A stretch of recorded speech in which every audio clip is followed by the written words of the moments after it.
This video is brought to you by America First Insight. Help support the growing conservative movement by becoming a member today. And if you want to support this channel, you can also use the code REAL when becoming a member. Thank you and enjoy the video.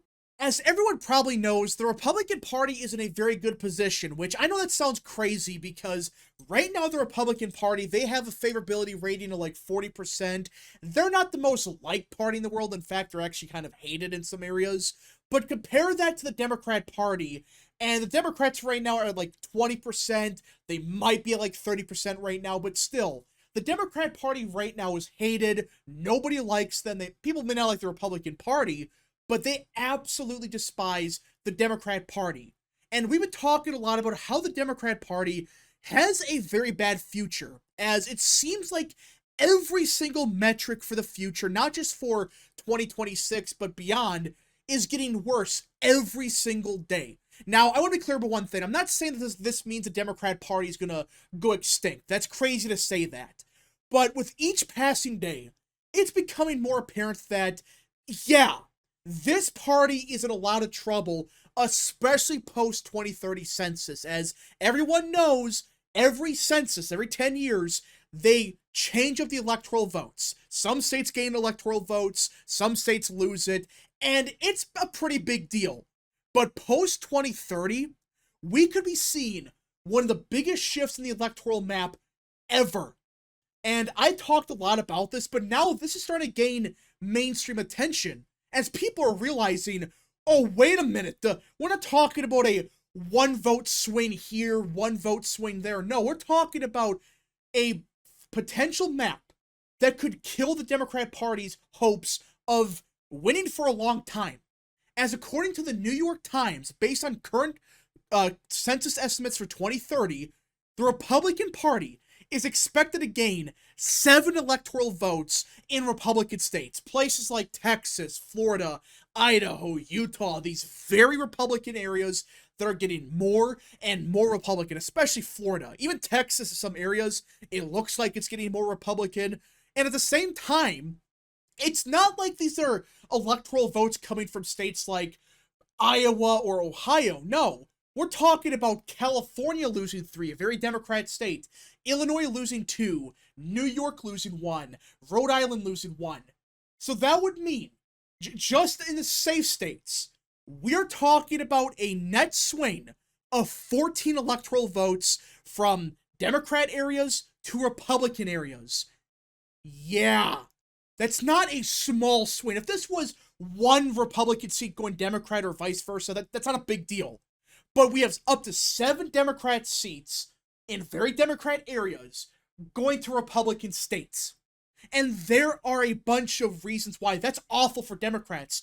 Like the congressional map might get even worse for Dems come 2030.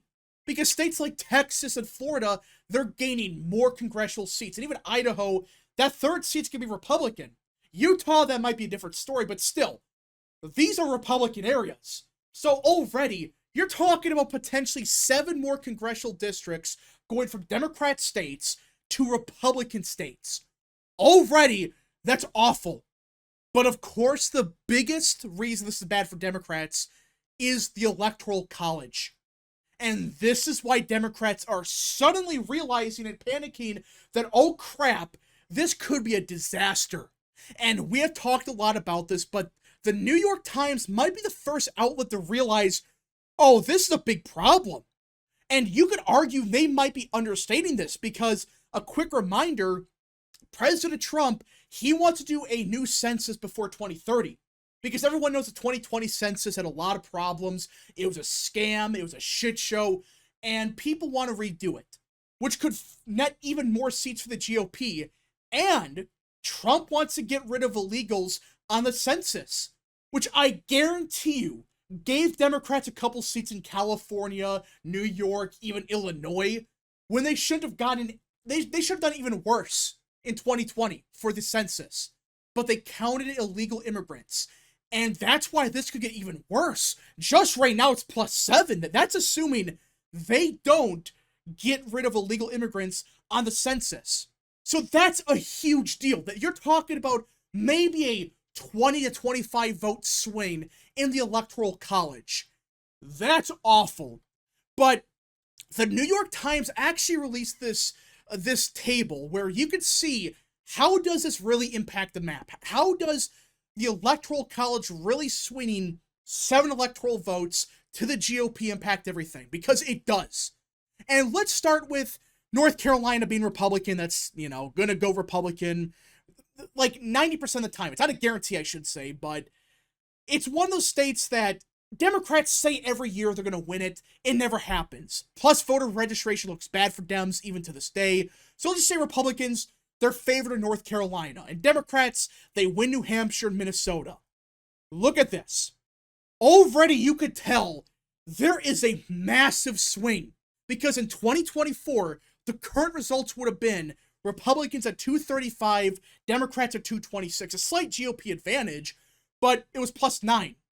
For 2032, it could be 242 to 218. Meaning, Republicans right now have a 24 electoral vote advantage. That's a huge swing of, like 15 electoral votes? That's basically an entire state going Democrat to Republican without anything shifting. Now do you see the problem? And let's go even further, because this is why Democrats are very much in a panic over this. If Republicans win Arizona, which is looking pretty good, it looks like it's getting more Republican again, which is crazy, but that's what party registration is showing. 2020 might have been a fluke. We gotta see. But let's just say Republicans, they win Arizona. In this scenario, if they win Georgia, they win the Electoral College. In 2024, they would be at 262. That would mean they would have to win like Wisconsin to get over 270. But in this current map, they don't need Wisconsin. In fact, they don't need Wisconsin, they don't need Michigan, they don't need Pennsylvania, and they don't even need Nevada. Look at that. Under the possible map for 2020 or 2030, the Republican Party would have to really win one swing state. North Carolina and Arizona, they lean to the right. Now, they're going to be competitive, of course, especially North Carolina, but Arizona, it's looking bad for Dems there, especially with demographics, with Hispanics getting more Republican. And North Carolina, Democrats have been trying for years to flip the state, but it never happens. So in this scenario, the election would come down to Democrats having to flip everything. They can't lose a single state. Maybe they can lose, let's see, they can maybe lose Nevada. Sure. But at that point, if they lose Wisconsin, it's over. They need to win everything just to barely win. Just to barely win the Electoral College, they have to win everything. This is huge, because in 2024, for Trump to win just the bare minimum, he had to win North Carolina, had to win Georgia, and Pennsylvania, just to get to 270. Under the current map, he doesn't even need Pennsylvania. He just needs Arizona, which I would argue is a much easier state for Trump, or I should say Vance or whoever, to win than Pennsylvania is. Pennsylvania can get wacky. I mean, look at this. 2024, Democrats win the Electoral College if Republicans win Georgia, North Carolina, and Arizona, the Sunbelt states, in 2020 or 2032. The current estimates, not accounting for illegals getting kicked off the census, would be a very small, but still a Republican win. Do you see the problem? This is why Democrats are slowly realizing they have to win 2028. Because if whoever the Republican nominee is, like Vance, if they win, and they basically control the census, and they're able to make sure no shit's happening, yeah, you're in a lot of trouble. And we're talking about maybe this is best case scenario for Dems, because we're talking about millions of illegals possibly being deported and or not included in the census. Start doing the math, and you realize that this could get ugly fast. I mean, the current map, if Republicans win Nevada, North Carolina, Arizona, states that are looking good for them, under the old map, they would have to win Pennsylvania to barely get over 270. They don't even need Pennsylvania. Just say Georgia and you get a big majority. You don't even need Georgia. If you win Wisconsin, you win. It gives Republicans so many opportunities. Basically, under the current map, if they win Nevada, North Carolina, and Arizona, they can win any of these states except New Hampshire to win. They can even win Minnesota, which is not going to happen, of course. But under the old map, Republicans would be at 262. Under the current one, it would be 269.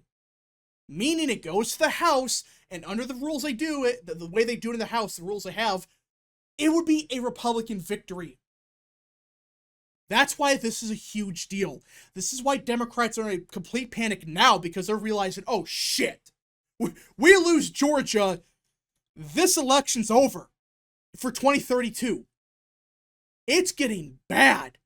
And a quick reminder, Democrats, they are experiencing a collapse in voter registration. We talked about this a couple days ago, but look at this. They're collapsing everywhere with voter registration. It's getting worse every single day. And it's not just Republican states, it's Pennsylvania. It's places like Nevada, Arizona, North Carolina. Now even New Jersey is getting more Republican. So you're starting to add on to the fact that they're losing everywhere in voter registration with the fact that, oh yeah, Republicans, they're going to gain like 7 electoral votes in 2030. Which means possibly up to 7 extra congressional districts, a little bit different because of Utah, but that's 7 extra seats in the House, that's 7 extra electoral votes, and on paper, that doesn't seem like that big of a deal. But in reality, it's a huge deal. It's a massive ordeal that it's getting this Republican. So, does this mean that Republicans are a guaranteed victory in 2032? No, because there still is a possibility that Republicans shit the bed and lose Georgia. That's entirely possible. But at the same time, if you're the Democrat Party, you lose Nevada, which I think is getting more Republican, but let's just say you lose that. In this scenario, you are screwed. If you lose any of these states, excluding New Hampshire, you have to win everything. Georgia, Pennsylvania, Michigan, Minnesota, Wisconsin, New Jersey, New York. These states are getting more Republican. Yeah, this is looking good for Dems. This is looking not good. In fact, it's looking like a shit show. It's why this is why I think they're in trouble. Come 2030, if they don't start winning now, and the 2030 census happens, how do you expect them to win? Best case scenario, they barely win the Electoral College. Like, they barely get over the hump. They win the Electoral College, by like 278. A very small victory, more than likely meaning Republicans control the House, control the Senate, and you can't do shit for 4 years. Yeah, not a good starting point for Dems. They gotta change their philosophy and strategy now, or else they could be a dead party. Again, I want to be clear, I don't think they're gonna go extinct, but the demographics getting worse every single day. Their party is getting older. Hispanics and other minority groups are getting more and more Republican. And now the map is looking like this. Not a good combination. It's going to be very difficult for Democrats to really recover from this. Their Hail Mary, which I don't even know if they have one. I don't know what they can do at this point. They have to win 2026 in a big wave. They have to win 2028. If they lose anything for the next 5 years, it's over. It's over. They're going to be out of power for a while. Not extinct. They could come back, of course. But man, not a good starting point for Dems for the future. Anyways, folks, thank you so much for watching. If you guys did enjoy, smash the like button down below, subscribe, share with your friends, and of course, join the channel today.